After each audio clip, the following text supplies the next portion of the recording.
Tenemos precisamente hoy al profesor Jorge Dugarte, especialista en Derecho Constitucional, y vemos que el mundo se ha venido ampliando a grandes espacios geopolíticos y geoeconómicos. El caso del Asia-Pacífico que se reúne, fue la nota entre China e Indonesia. En América Latina, ¿cómo está marchando la integración?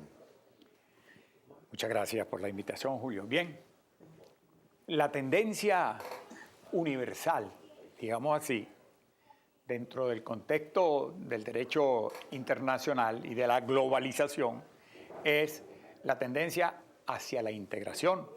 Acabamos de ver esta noticia de la integración de China con todo el Asia-Pacífico. Con todo el Asia, la integración Asia-Pacífico.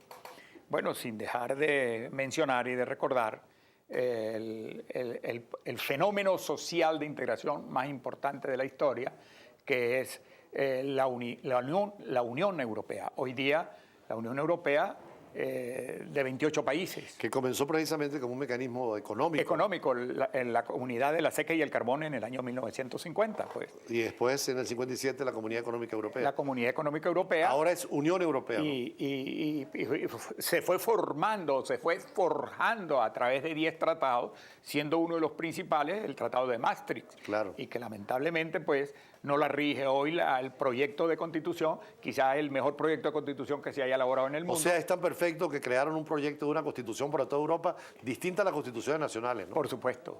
Y que por noticias que tú y yo sabemos, por cuestiones que tú y yo sabemos, lamentablemente no hubo la unanimidad cuando ese proyecto, hecho por los mejores juristas de Europa, bajo la presidencia de Valéry Giscard d'Estaing, no llegó a aprobarse. Bueno, sin embargo, pues se aprobó mediante el Acuerdo de Lisboa, que es un acuerdo muy importante, y el Tratado de Funcionamiento de la Unión Europea. Pero el desiderato no hubiera sido que la rigiera exactamente ese proyecto constitucional para la Unión Europea. Tenemos hoy que todas las constituciones modernas en el mundo incluyen dentro de su texto la vocación de integración y la vocación de integración regional que deben de tener todos los países. Así la Constitución venezolana, ¿no? La Constitución venezolana se refiere naturalmente a la integración, sin decir pues que, como lo hemos dicho en otras oportunidades, uno de los antecedentes más inmediatos de la Constitución de 1999 es la Constitución española de 1978, que hace consideraciones muy especiales a la integración, ya adelantándose en ese momento a lo que definitivamente cristalizó como la Unión Europea hoy día. Ahora empieza con 6 estados nada más la Unión Europea, hoy son 28. Hay que ver el interés. En el 2009 se constituyó definitivamente con 27 y hoy son 28. Por cierto, Turquía está a punto de, y yo creo que tarde o temprano, va a ingresar a la Unión Europea. Que es interesante porque siendo un país musulmán, sí, es una democracia plena, ¿no? Sí, es como la transición entre Occidente y Oriente en Turquía, que hoy es un país importantísimo y con un avance tecnológico y económico importantísimo. Ahora, claro que en el caso de la Unión Africana o la Liga Árabe también tratan de hacer ese tipo de espacios grandes geopolíticos hasta con normas comunitarias, ¿no? Pero por supuesto. Y yo creo que el mundo va hacia la integración. A veces pienso que llegará un día, constitucionalmente hablando, que en el mundo nos regirá una sola constitución.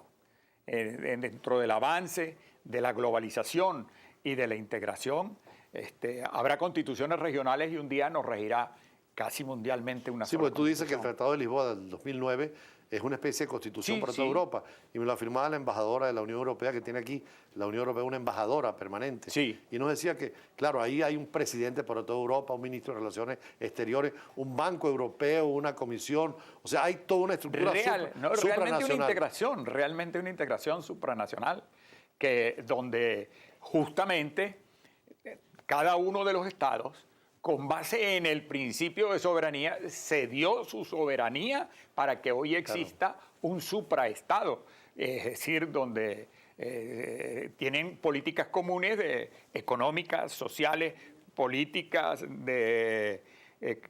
la cuestión ambiental, etcétera. Hace unos minutos hablábamos con el embajador de Paraguay en Venezuela y nos decía el interés que tienen ellos en el Mercosur, ahora que Venezuela es miembro del Mercosur, de tener también una especie de modelo europeo, pero en América Latina con esa supranacionalidad. ¿Cuáles serían los principios fundamentales en un proyecto constitucional para el Mercosur o en una integración real de esa zona económica hacia lo político y cultural? Bueno, no hace falta inventar mucho, ¿no? Yo pienso que nos podemos ir a la experiencia europea, que comenzaron su integración, como lo podemos recordar, con el libre tránsito de personas, trabajadores, capitales, industrias, cuando ese libre tránsito que eso indica eliminar fronteras, ¿no? Desde luego, porque comienza por, entre otras cosas, por la unificación de políticas aduaneras, digámoslo así. E indudablemente que la integración pues tiene un sustrato naturalmente político y un sustrato social, pero un sustrato muy importante que es la cuestión económica. ¿Qué papel juegan ahí los parlamentos nacionales y el parlamento comunitario? Porque tú decías que hay un parlamento europeo, pero Sí. en el caso de Mercosur hay un parlamento también de Mercosur, que por cierto Venezuela tiene que elegir parlamentarios ahora, ¿no? En Europa juega un papel importantísimo.